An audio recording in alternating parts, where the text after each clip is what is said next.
Seorang yang sudah sampai usia 40 tahun, maka Allah mengingatkan ia untuk menyiapkan 5 bekal utama sebelum dia kembali pada Allah Subhanahu wa taala. Hati-hati yang sudah sampai 40 tahun, jika Anda belum memiliki satu di antara 5 ini, Anda mesti khawatir. Karena ini peringatan dari Al-Quran. Baik, 1. Qala rabbi auzi'ni an ashkura ni'mataka allati an'amta 'alayya wa 'ala walidayya. Amanat pertama, kata Allah, dia mesti memperbanyak doa kepada Allah Subhanahu wa taala agar dibimbing.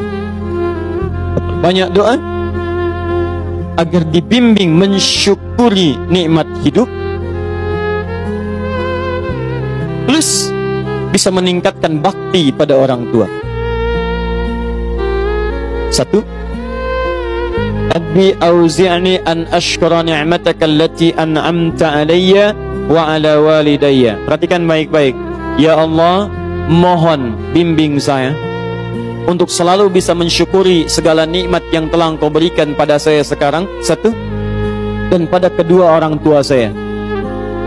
Baik, jadi kalau sudah sampai usia 40 tahun, pertama, Anda memohon doa kepada Allah untuk dibimbing terus bersyukur kepada Allah. Ini yang mau saya tegaskan. Lihat baik-baik. Apa itu syukur?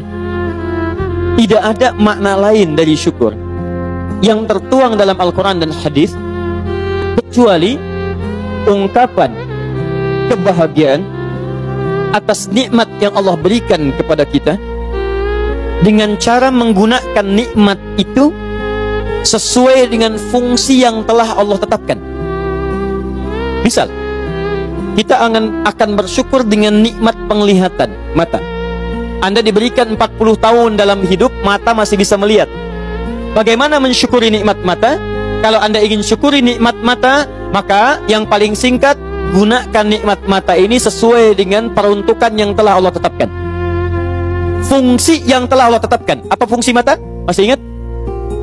Melihat yang baik-baik. Quran surah ke-24 ayat 30 untuk laki-laki, ayat 31 untuk perempuan.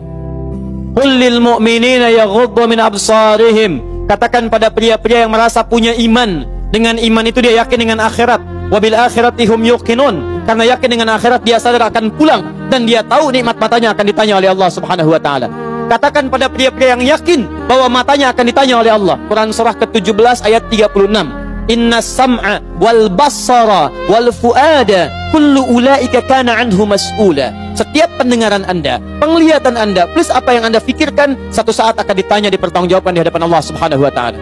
Karena itu kata Allah, katakan pada orang-orang yang yakin dengan itu semua, ghuddu min absarihim, matanya hanya boleh melihat yang baik-baik saja. Yang tidak baik, palingkan. Ibu juga sama, ayat 31-nya. Wa kullil mu'minati yaghdudna min absarihinna. Katakan pada perempuan yang merasa yakin dengan Allah, yakin akan pulang, yakin akan ditanya, matanya hanya boleh melihat yang baik-baik saja menurut Allah. Yang tidak baik, palingkan. Di ghaddul basar itu bukan nggak boleh lihat, Pak. Ghaddul basar itu silahkan lihat, tapi ketika yang dilihat tidak baik menurut Allah, maka palingkan dari itu semua. Ini tidak tepat, teman-teman sekalian. Anda hanya mengucapkan alhamdulillah ya, sampai sekarang penglihatan masih baik. Belum cukup. Baik itu dipakai lihat apa? Penglihatannya baik, tapi masalahnya yang dilihat baik tidak. Itu poinnya. Maaf, ada anak usia 4 tahun, Bu, Pak, tidak bisa melihat. Dalam tidak bisa melihatnya, dia masih mau menghafal Al-Quran. Namanya Mu'af. Tinggalnya di Asyut, adanya di Kaira, negaranya Mesir. Matanya nggak bisa lihat, tapi dia sampaikan pada bapaknya, Pak, saya ingin menghafal Quran. Saya ingin menghafal Quran. Kata bapaknya, kamu yakin? Saya yakin. Baik, keluarga sederhana, punya cuman motor yang sangat luar biasa tidak bagusnya. Dimodifikasi dashboardnya, menempuh jarak kisaran 20 km. Datang pada syekhnya, bapaknya kemudian membonceng, muadnya di belakang. Teman-teman sekalian, setiap berangkat datang pada syekh, dapat hafalan baru, bapaknya tulis ayatnya, disimpan di dashboardnya. Di jalan lihat ke sini, lihat ke jalan, lihat ke sini, lihat ke jalan. Mu'adz bacakan ayatnya, bapaknya mendengarnya. Secara singkat, tiba-tiba setelah itu fasenya berakhir, jadilah anak ini hafal Quran. Yang ngantar belum hafal Quran, yang diantar nggak bisa lihat hafal Quran. Saking mudahnya Al-Quran, yang nggak bisa lihat bisa hafal Quran. tapi bapaknya dapat pahala dari transferan anaknya. Perhatikan baik-baik. Begitu dibacakan Qurannya, bagus makhrajnya, viral kisahnya. Begitu viral di Timur Tengah, datang reporter mau wawancara. Pertanyaan pertama, kalau adinda diperkenankan oleh Allah untuk bermohon saat ini, apa yang mau dimohonkan kepada Allah? Reporter ini mengira dia akan meminta doa seperti ibunda Imam Al-Bukhari bermohon kepada Allah supaya Al-Bukhari disembuhkan dari butanya. Bu, Pak, Imam Al-Bukhari itu dulu buta. Butanya permanen. Dilahir 2 tahun ayahnya meninggal, 4 tahun buta permanen. Nanti ada satu kejadian di situ, yang dengan kejadian itu ibunya berdoa kepada Allah, anaknya menghafal Quran sampai di surat Qaf, ya, ayat ke-22. Anaknya murajaah ayat, ibunya memohon kepada Allah sambil menangis, sambil tertidur, sampai tertidur.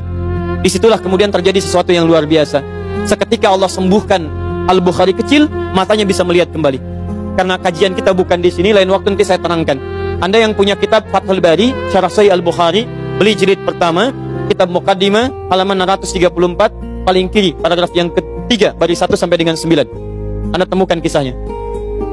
Nah, reporter ini mengira, ini Mu'adz akan minta kepada Allah seperti Al-Bukhari kecil memohon kepada Allah, matanya bisa melihat lagi. Ternyata lihat baik-baik.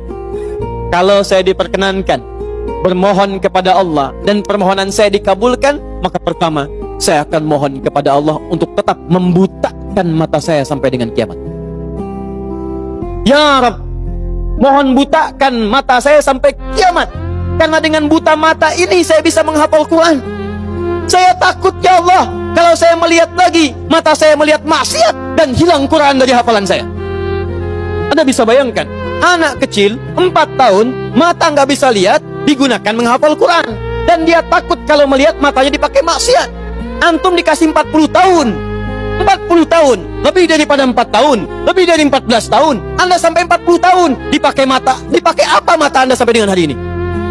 Berapa maksiat yang telah Anda kumpulkan dari mata Anda itu? Mungkin wajar, jangankan hafal, baca masih sulit, lihat mushaf masih enggan, membaca masih susah. Kalau Anda sulit berhadapan dengan Al-Quran dalam pandangan Anda, tanyakan pada diri Anda, dipakai maksiat apa mata ini selama ini?